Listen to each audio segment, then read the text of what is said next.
Hello and welcome back to डिब्री की class. तो कैसे हैं आप सब? आई होप सब मज़े में होंगे, अच्छा कर रहे होंगे और यहाँ तक की क्लासेस आपको समझ आ रही होंगी। मैं ऐसा मान के चल रही हूँ कि मेरी तरीक़ों से जो मैं याद कर रही हूँ जैसे वैसे आपको भी समझ आ रहा होगा और याद भी हो जा रहा होगा। तो आगे बढ़ते हैं और आज का पार्ट स्टार्ट करते हैं।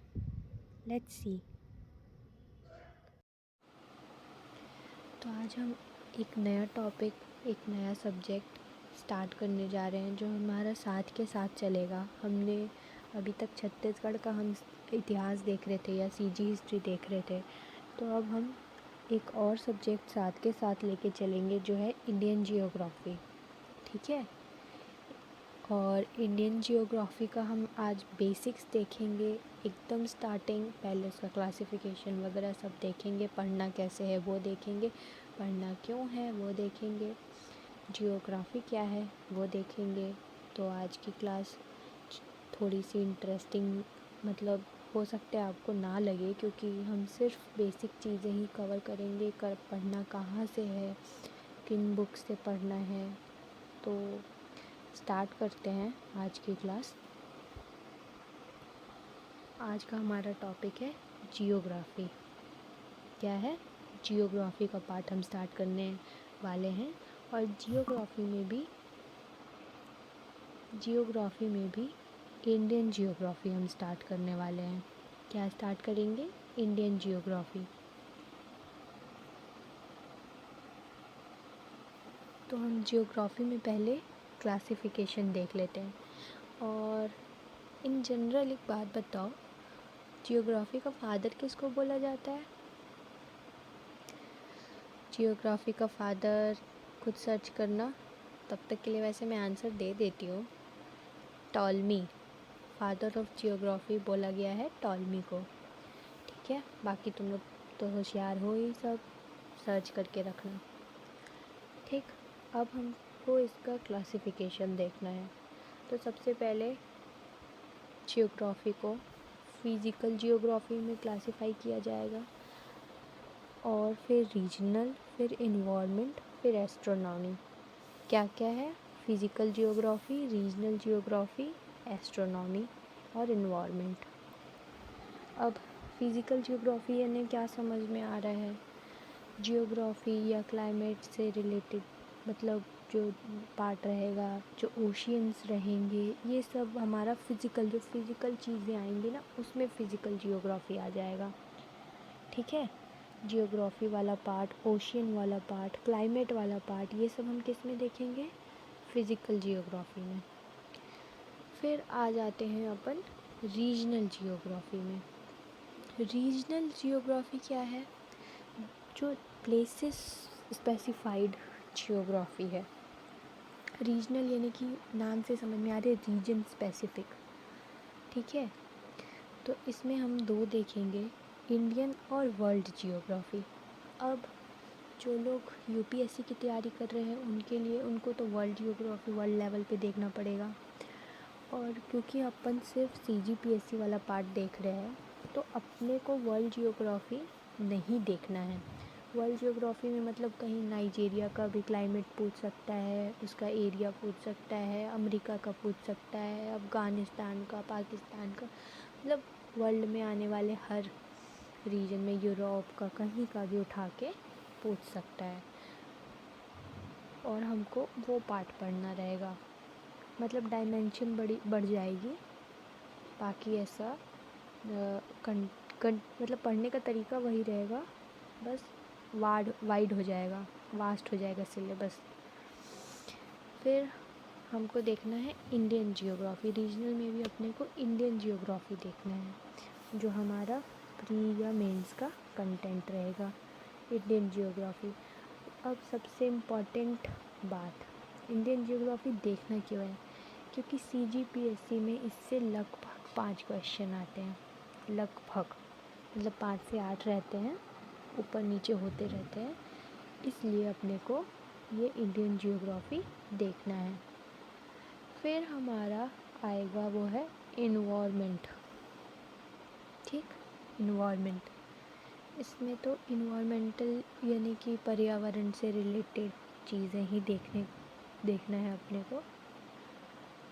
फिर अगला है एस्ट्रोनॉमी या खगोल। इसमें होने वाले जो एस्ट्रोनॉमिकल इवेंट्स होते हैं, है ना, वो सब के बारे में हम पढ़ते हैं। जियोग्राफी एक बहुत ही वास्ट टॉपिक है, बहुत ही ज़्यादा, पर अपने को सिर्फ सीमित चीज़ें ही देखनी हैं, ठीक है। अब जिन लोग यूपीएससी के लिए कर रहे हैं प्रिपेयर, वो इस चीज़ को कहाँ से पढ़ सकते हैं? तो अगर फिज़िकल का तैयारी करना है तो उसके लिए 11th की ओल्ड एनसीईआरटी है ना, 11th की ओल्ड एनसीईआरटी जिसमें प्रिंसिपल ऑफ जियोग्राफी पार्ट 1 देखना है, ठीक। ये बुक मतलब प्रिफर्ड बुक है, आप चाहो तो इसको प्रेफर कर सकते हो, मेरी सजेशन से, बाकी आपकी मर्ज़ी पड़े वो पढ़ो, ठीक। फिर वर्ल्ड जियोग्राफी रीजनल जियोग्राफी जो हमारा आता है उसके लिए 6th 7th 8th की एनसीईआरटी देखना है। फिर इन्वायरमेंट वाले पार्ट के लिए 9th की एनसीईआरटी। एस्ट्रोनॉमी के लिए कोई भी गाइड ले सकते हो, जैसे लूसेंट चल रहा है तो लूसेंट ले सकते हो, फेमस है नाम, वो ले सकते हो एस्ट्रोनॉमी देखने के लिए, यूपीएससी स्टूडेंट के लिए। यूपीएससी वाले ही ये फिज़िकल जियोग्राफी और रीजनल जियोग्राफी के लिए एक बुक है जो कि काफ़ी अच्छी बुक है, गो चील यॉक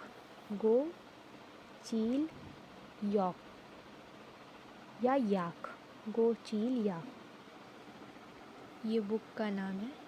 इस बुक से प्रिपेयर कर सकते हो, ये मेरी सजेशन है, ठीक। अगेन कोई पाबंदी नहीं है, जिसको जो मर्ज़ी पढ़े वो बुक पढ़ो, ये सिर्फ मैं अपने अंडरस्टैंडिंग से बता रही हूँ, ठीक है। तो हम आगे कंटिन्यू करते हैं। आज हम बहुत ज़्यादा पार्ट नहीं कवर करेंगे, सिर्फ और सिर्फ general introductory part, basic introductory, एकदम ही इंट्रोडक्टरी रहेगा, क्योंकि ये बहुत वास्ट टॉपिक है, अपन इसको कल देखेंगे, ठीक। अब अगला है इंडियन जियोग्राफी। तो अपने को पहले इसको 3 भाग में हम क्लासीफाई करेंगे कि हमको ये 4 भाग में कि हमको ये पढ़ना क्या है, इंडियन जियोग्राफी क्या है, इसको हम पढ़ें क्यों, और पढ़ें तो पढ़ें कहाँ से, और कहाँ के बाद हम देखेंगे कि इसको पढ़ना किस तरीके से, कैसे हम पढ़ सकते हैं। तो सबसे पहले कि पढ़ना क्या है इंडियन जियोग्राफी में, तो अपने को इसका इंडियन जियोग्राफी का फिज़िकल देखना है, फिज़िकल जियोग्राफी, फिज़िकल पार्ट। अभी ये पिछले वाले पार्ट से कंफ्यूज मत होना, जियोग्राफी के क्लासिफिकेशन में फिज़िकल, रीजनल, इन्वायरमेंट, एस्ट्रोनॉमी, इससे कंफ्यूज मत होना, ये फिज़िकल ओवरऑल जियोग्राफी के लिए है। और अपने को देखना है इंडियन जियोग्राफी का, इंडियन जियोग्राफी में फ़िज़िकल वाला पार्ट, ठीक। उसके बाद इकोनॉमिक जियोग्राफी ऑफ इंडिया, यानी आर्थिक जियोग्राफी, इसमें इंडस्ट्रीज़, उद्योग वगैरह आ जाएंगे, एग्रीकल्चर आ जाएगा, कृषि, ये सब आ जाएगा। तो ये वाला पार्ट है इकोनॉमिक, मतलब जिससे अर्थव्यवस्था में, भारत की अर्थव्यवस्था में जियोग्राफी का जो रोल है वो सब अपने को इकोनॉमिक जियोग्राफी ऑफ इंडिया में देखना है। अगला अपना रहेगा वॉट में ही ह्यूमन जियोग्राफी, मतलब रेसेस, इसमें क्या क्या आ जाएगा, रेसेस, ट्राइब्स, सेटलमेंट्स, अर्बनाइजेशन, ये सब ह्यूमन जियोग्राफी वाले पार्ट में है। इंडियन जियोग्राफी में अपने को क्या क्या पढ़ना है, फिज़िकल, इकोनॉमिक और ह्यूमन जियोग्राफी, ठीक। ये अपना टॉपिक, मतलब ये पढ़ने वाला पार्ट है। उसके बाद इसको हम क्यों पढ़ें, पढ़ना क्यों है, तो सब अब मतलब बिना कोई मोटिव के पढ़ेंगे तो इंटरेस्ट भी नहीं आएगा, है ना। जब तक इंसानी आदत है ना, फितरत है, जब तक अपना फ़ायदा किसी चीज़ में ना दिखे हम उस काम को नहीं करते हैं। तो इसीलिए क्यों का जवाब ढूंढना बहुत ही ज़्यादा इम्पॉर्टेंट है कि ये पढ़ें क्यों।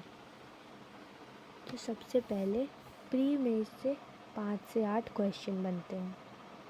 क्यों पढ़ना है? क्योंकि प्री में 5 से 8 क्वेश्चन बनते हैं।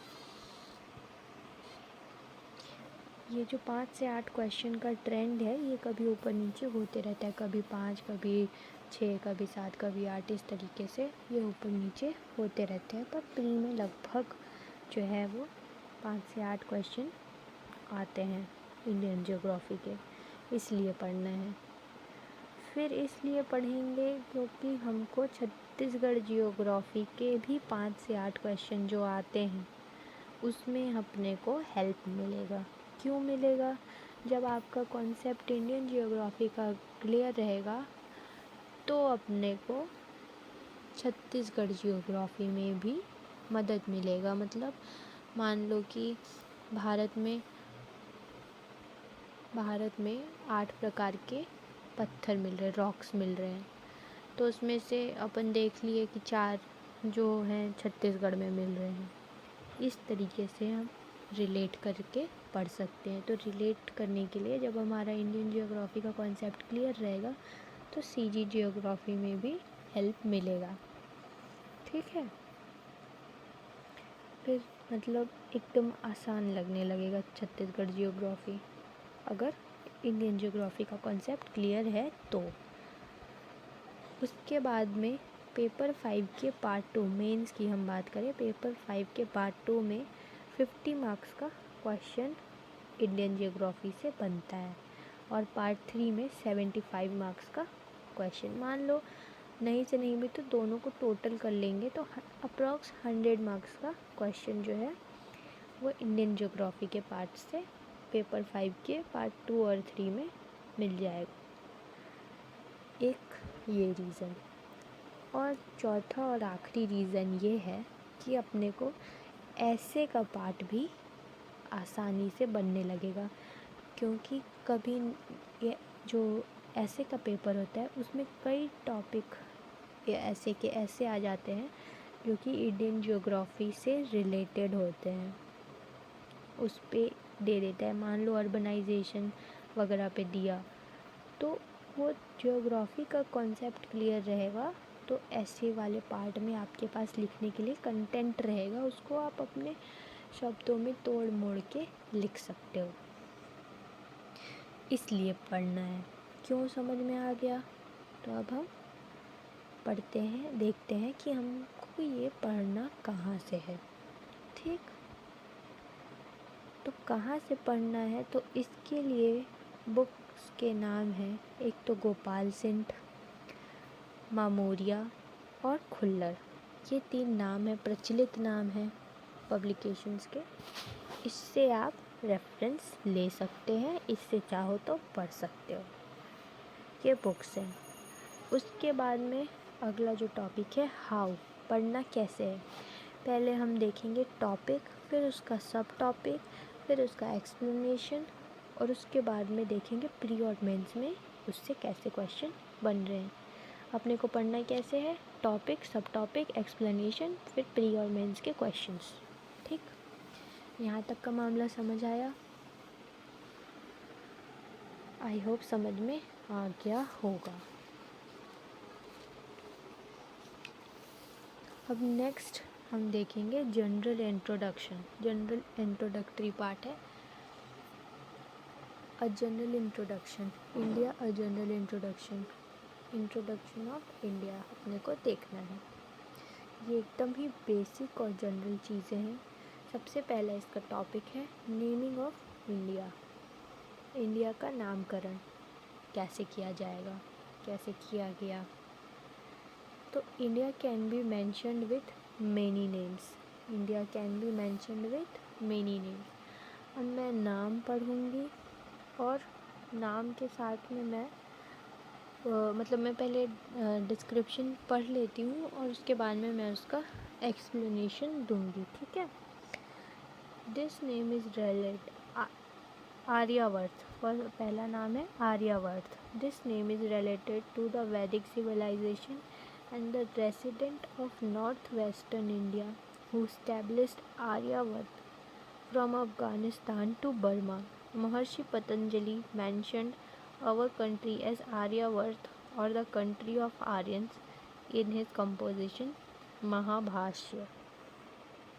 ठीक है, सबसे पहले तो हम ये जो दिया है वो देख लेते हैं और उसके बाद में कुछ पॉइंट्स हैं, उसको चाहो तो ऐड करना कर लो, ना मन पड़े मत करना, कोई ज़रूरी नहीं है, बस एक्सप्लेनेशन के लिए मैं बता दूँगी। तो ये आर्यावर्त क्या है? सबसे पहले तो ये जो नाम है ये वैदिक सिविलाइजेशन से रिलेटेड है, बहुत ही पुराना। हम सबसे पहले आर्यावर्त बताया गया है ना, हम छत्तीसगढ़ का छत्तीसगढ़ का हिस्ट्री भी देख रहे थे तो आर्यावर्त आया था ना उसमें। ठीक, तो ये north western resident of India, मतलब ये नॉर्थ वेस्ट में रहते थे इंडिया में। इन्होंने आर्यावर्त का मतलब नींव ये आए और रखा। ये अफ़गानिस्तान से लेके बर्मा तक फैले हुए थे। महर्षि पतंजलि जो थे उन्होंने इनके बारे में मेंशन करते हुए ये कहा है कि हमारी जो कंट्री है उसको आर्यावर्त बोला गया है। आर्य जो थे ना, आर्य आए थे वो आर्य, ये अभी भी मतलब क्या बोलेंगे, बहस का मुद्दा है कि आर्य आए थे या यहीं के रेसिडेंट थे। ठीक है, तो उन्होंने हमारी कंट्री को आर्यावर्त कहा है, किसके नाम पे? आर्य की वजह से।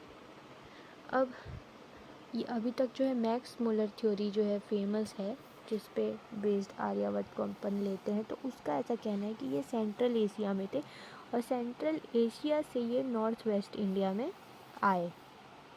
ठीक है, इनको आर्यंस बोला गया है। आर्यन का मतलब उनका ना क्या बोलेंगे यार उसको, छोटे छोटे कबीले में आए थे ये। उनके उस कबीले को जो ये सेंट्रल एशिया से आके नॉर्थ वेस्ट इंडिया में आया, उस कबीले को आर्यंस का नाम दिया गया, आर्य बोला गया, आर्यों का कबीला। ठीक, ये इंडस से लेके गंगेटिक, मतलब इंडस जो नदी है और वहाँ से लेके आपका गंगा वाला रीजन, ये पूरे में फैले हुए थे। कहाँ से? Indus to Gangetic reason.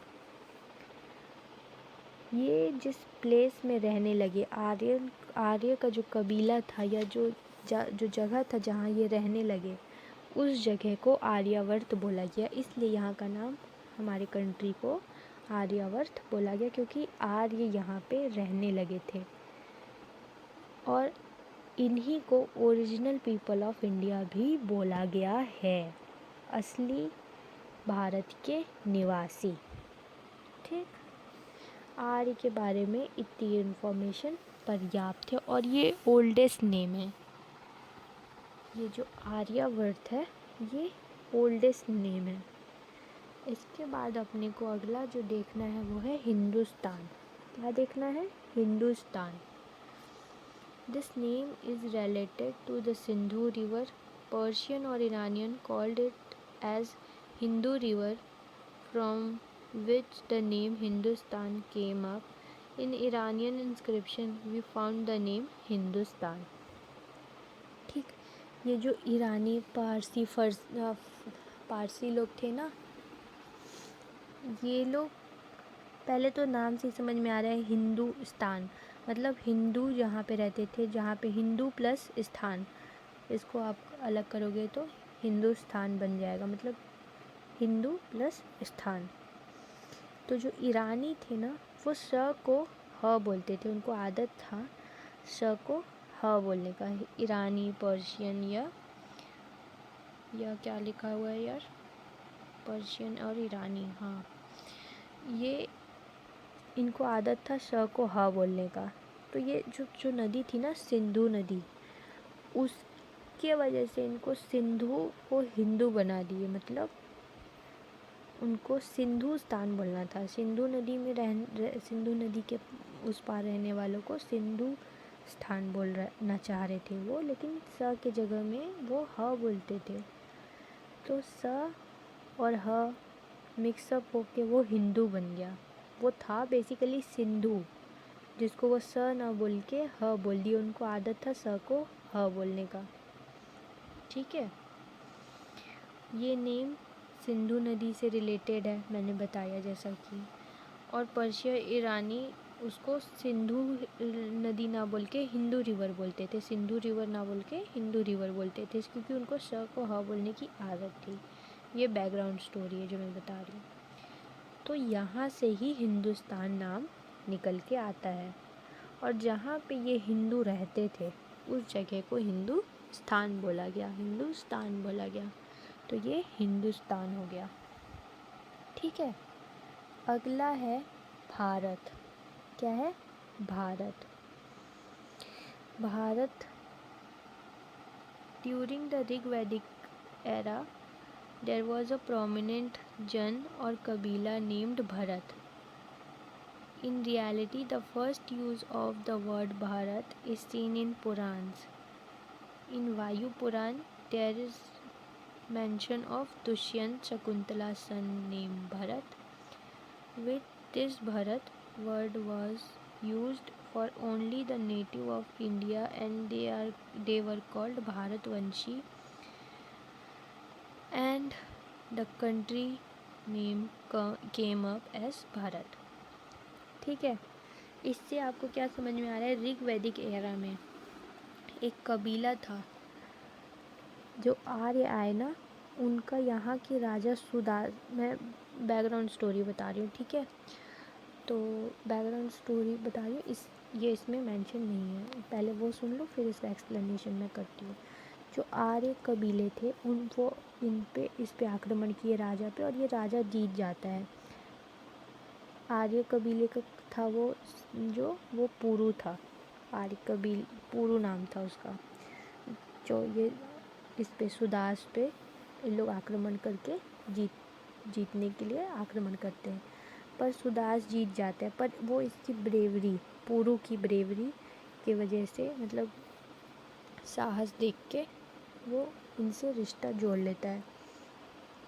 उसके बाद कुरु, जो महाभारत में कौरव हुए ना, कुरु या महाभारत वाला पार्ट है ये कुरु, उसमें ही ये आता है, और उसमें फिर भरत, यही कुरु जो है वो भरत होते हैं, महाभारत में बताया गया है। कुरु ये भरत होते हैं, और इन्हीं के नाम पे फिर जो है ये फर्स्ट पर्सन कुरु होते हैं भरत, इनके नाम पे फिर भारत बनता है। एक तो ये कहानी है।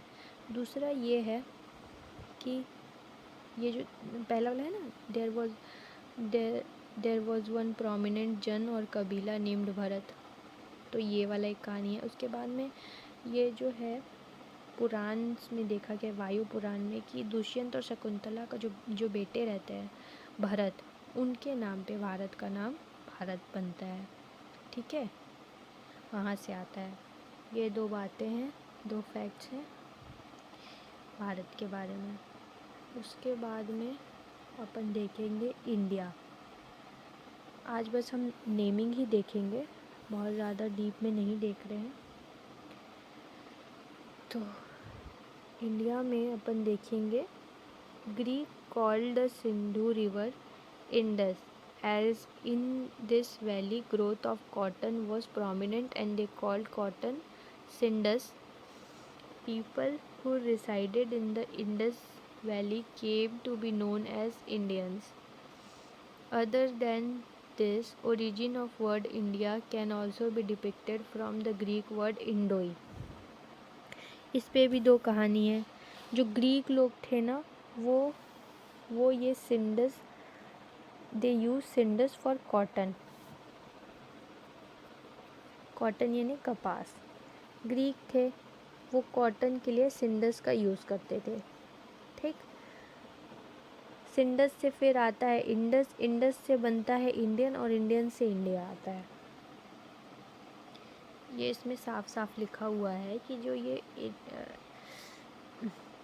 ग्रीक थे ना, ये जो सिंधु रिवर की वजह से कॉटन की वहाँ पे मतलब पैदावार उपज अच्छी थी कपास की, तो वो उसको वो सिंडस बोलते थे। क्या बोलते थे? सिंडस। इसीलिए सिंडस को वो इंडस के जैसे सिंधु नदी को वो इंडस बोले। In this valley growth of cotton was prominent, they called cotton Sindus। हाँ, वो कॉटन को सिंडस बोलते थे और नदी इंडस था। तो इसलिए जो वो वहाँ पे रहते थे पीपल, उनको वो इंडियन बना दिए, कहने लगे इंडस के पास में रहने वाले लोग इंडियंस, और इंडियन से फिर वो नाम इंडिया रखा गया। और दूसरा इनका है कि इस वर्ड के अलावा में देखेंगे अगर, तो other than this origin of the word India can also be depicted from the Greek word Indoi. ये ग्रीक वर्ड इंडोई से, बहुत लोग का मान्यता है कि ग्रीक वर्ड इंडोई से भी आया हुआ है इंडिया। दोनों कहानी है, Greek, cotton, Sindus, Indus, Indian, India. मतलब जो ग्रीक थे वो कॉटन को सिंडस बोलते थे और वो इंडस रिवर के पास में उसका उपज था, इसीलिए इंडस के पास में रहने वाले लोग को वो इंडियन बोल दिए और इंडियन से फिर इंडिया बना। ठीक, ये स्टोरी है। और एक बात ये है कि आर्टिकल 1 हमारा ये कहता है कि इंडिया दैट इज़ भारत। तो आर्टिकल 1 के अकॉर्डिंग हम देखें अगर संविधान के हिसाब से, तो दो नाम है इंडिया और भारत। ये दोनों नाम अपने को ठीक से देखना है क्योंकि ये आर्टिकल 1 में मेंशन है। अगला आता है जम्बू द्वीप। तो जम्बू द्वीप जो है, in Ashoka inscription India is mention by the name of Jambu Dvipa, the reason for which is the abundance of the Jambu tree. In reality, it is assumed that India is located in the southern part of Jambu द्वीप। तो Ashoka inscription में अपने को ये mention मिलता है कि इसको जम्बू द्वीप भी बोला गया है। वो जिन लोगों ने रामायण देखा होगा कोविड के टाइम पे, उनने ये गाना तो सुना ही होगा, जम्बू द्वीपे भरत खंडे आर्यावर्ते भारतवर्षे एक नगरी थी विख्यात अयोध्या नाम। मेरी सिंगिंग अच्छी नहीं है बट तुम लोग को बात समझ में आ गई ना। वैसे मैं गा नहीं रही थी, मैं उसको स्लैंग में बता रही थी, तो आई होप तुमको ये बात समझ में आ गई होगी। तो अशोका के इंस्क्रिप्शन में भी ये मेंशन है जम्बू द्वीप। उसमें एज सच देखने वाला कुछ है नहीं, इससे क्वेश्चन बनता नहीं है, वैसे अगले नाम से भी नहीं बनता है। ये है यिंटू। ये चाइनीज़ इंस्क्रिप्शन में ये नाम मिला है, दिया गया है यिंटू। भारत को यिंटू भी बोला गया, पता नहीं चिंटू के पापा सुन सुन के शायद ये इसने यिंटू नाम रख दिया। ठीक है, तो थैंक यू वेरी मच। आज का टॉपिक आप लोगों ने सुना, पेशेंटली सुना, और हम इसी तरीके से और आगे तक कंटिन्यू करेंगे। काफ़ी लंबा अभी तो ये जाएगा।